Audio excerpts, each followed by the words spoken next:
And we're on another woodland walk. There's the old chariot. The wind's behind me, so I'll just try and keep it out of the microphone as much as possible. This is obviously an acid site because we've got all this bracken here, but somebody's planted some trees in it, and we've got an aeroplane coming over.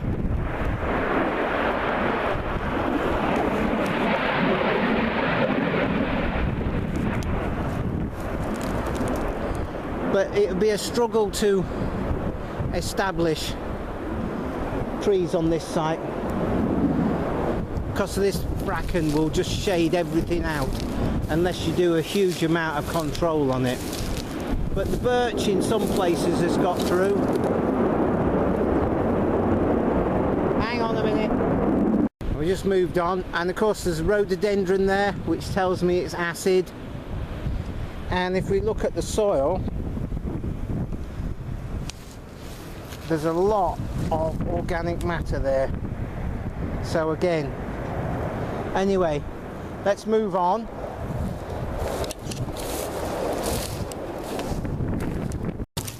So let's just have a look in this tube. Oh, there is an oak tree in there, but it's right down the bottom. Struggling. They all want weed control.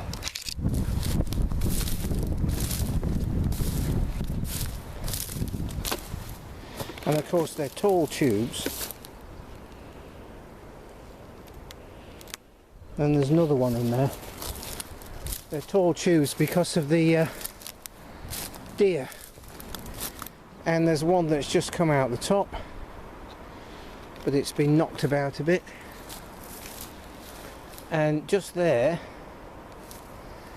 there's a self-set larch, which seems to be growing quite well.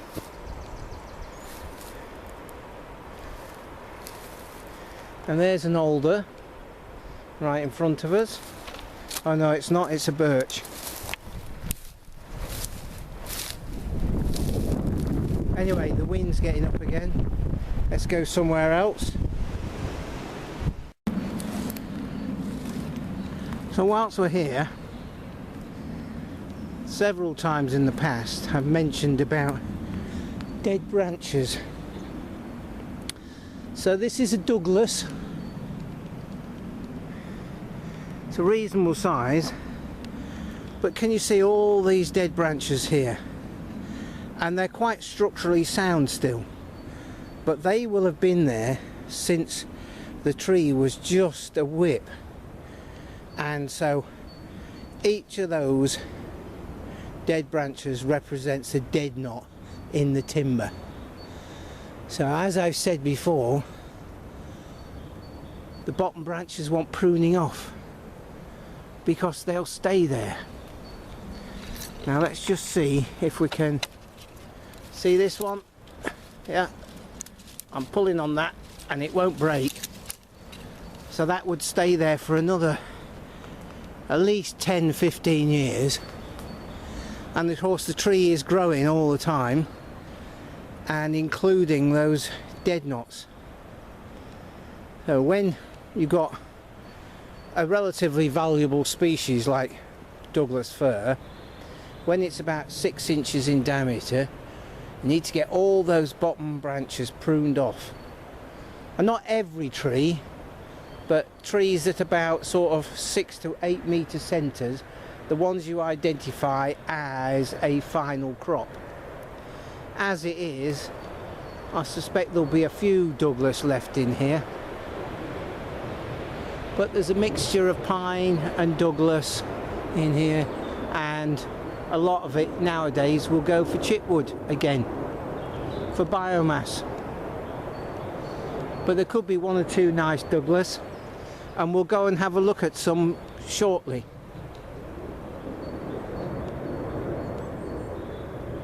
And here's a reasonably nice Douglas, quite clean, until we get up there to those dead branches.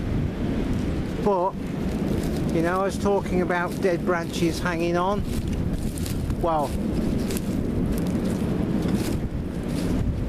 those branches there and up there, yeah, they haven't grown out of the main stem. They're there from the day one, you see. And we've got a tree here that is the best part of 2'6" in diameter, yeah, with still the dead pegs on it.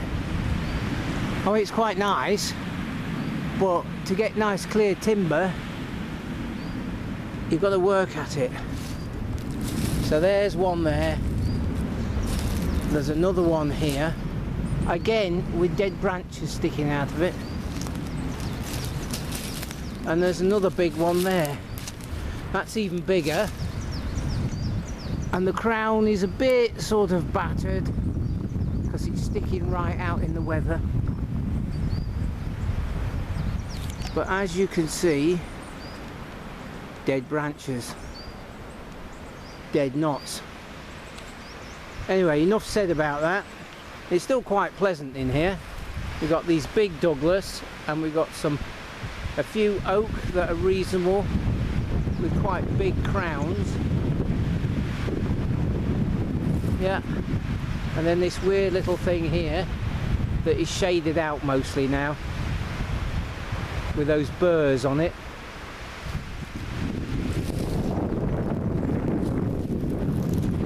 And then there's another Douglas down there, again quite big. Anyway, there you go, let's move on.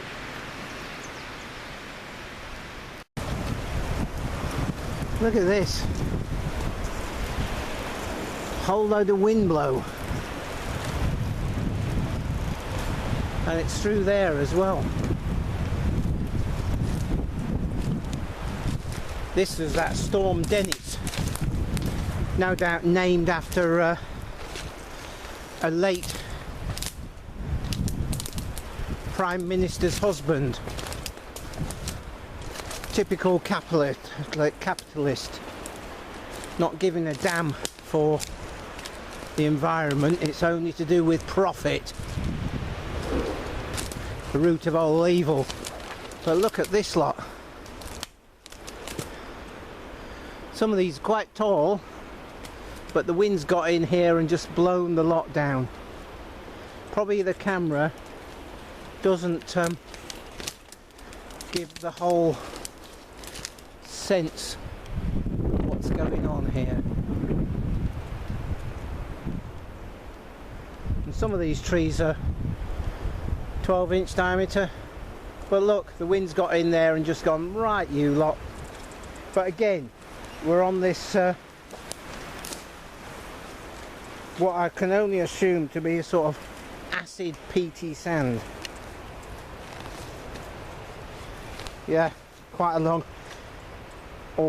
deep organic matter layer, and no doubt it holds the water. So big wind, loads of water in the ground, the trees blow over, and you can see in here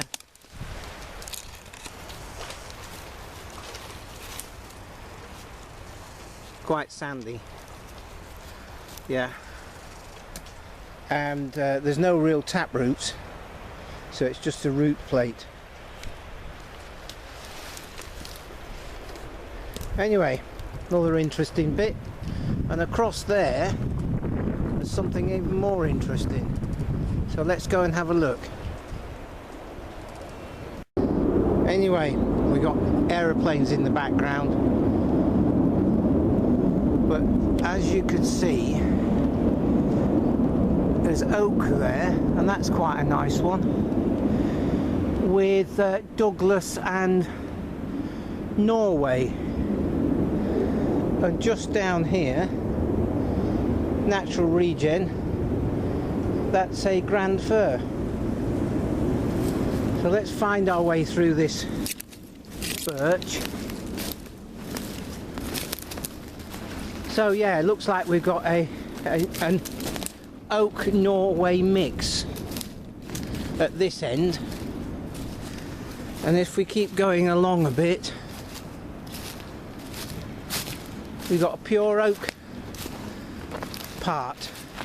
Now, whether or not the Norway didn't make it, because it looks like there's a few stumpy bits there, but the Norway would have pulled these oaks up. But there's quite a nice one there, and the wind's going there again.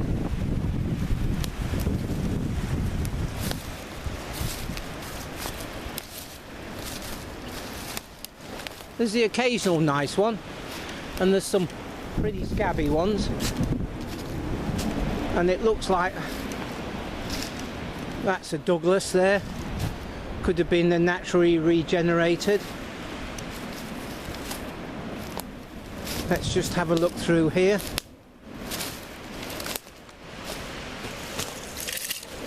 Fight our way through this lot. Right, and now we've got 2 rows of oak, and on that side looks like there's 3 rows of Norway, or 2 rows of Norway. So you've got that side shade which can draw the oak up. But when you start thinning is a real difficult choice. Really difficult. In fact, sometimes you're better off just pruning back the crown of a wolf tree to allow the better one to go. Like this one here ain't a bad one at all. It's straight up there, which is great. And here we go. This is interesting. Very interesting.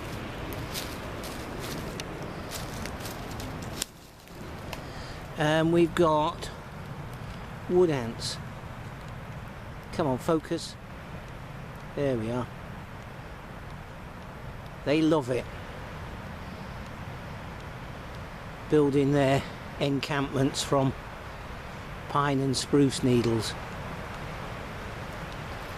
I wonder how close we can get.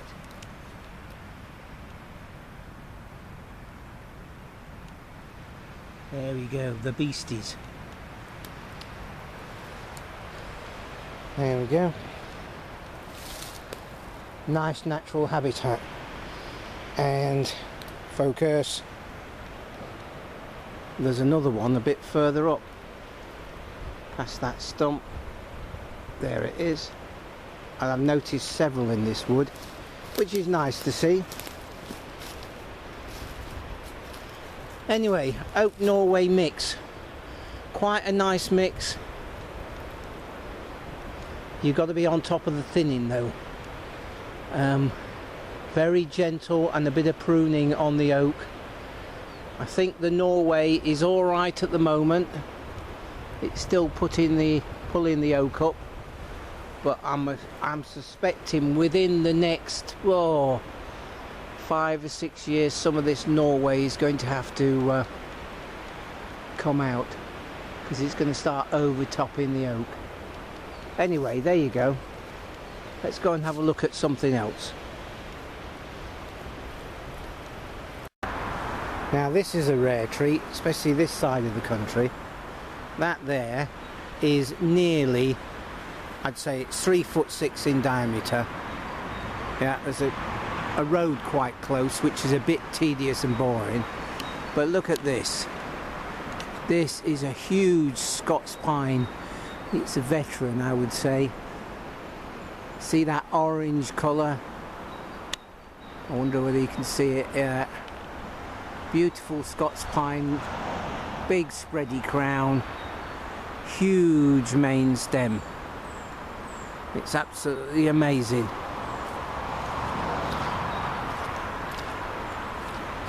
And then just over here there's what looks like, I'm just taking you along here, it's either an Austrian pine or a Corsican pine, and quite honestly I think they're a bit variable. So that is a good 2'6" in diameter. and a huge undamaged crown. Obviously we've had a little bit of a catastrophe at some point there, where a main stem has been snapped out or a bud has gone or something, and it's decided to be 3. But isn't that nice? Shame about the cars, but there you go. And then we've got this mixed conifer here with what looks like an underplanting of red cedar, which is great. I do like red cedar.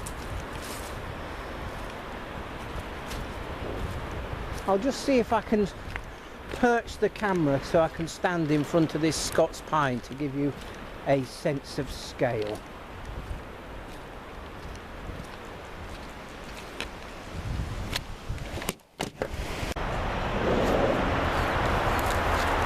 Anyway, there you go. Look, it's absolutely huge. It's a glorious specimen. Shame about the road. Anyway, hopefully you've enjoyed this, and I will catch up with you very soon. Cheers for now.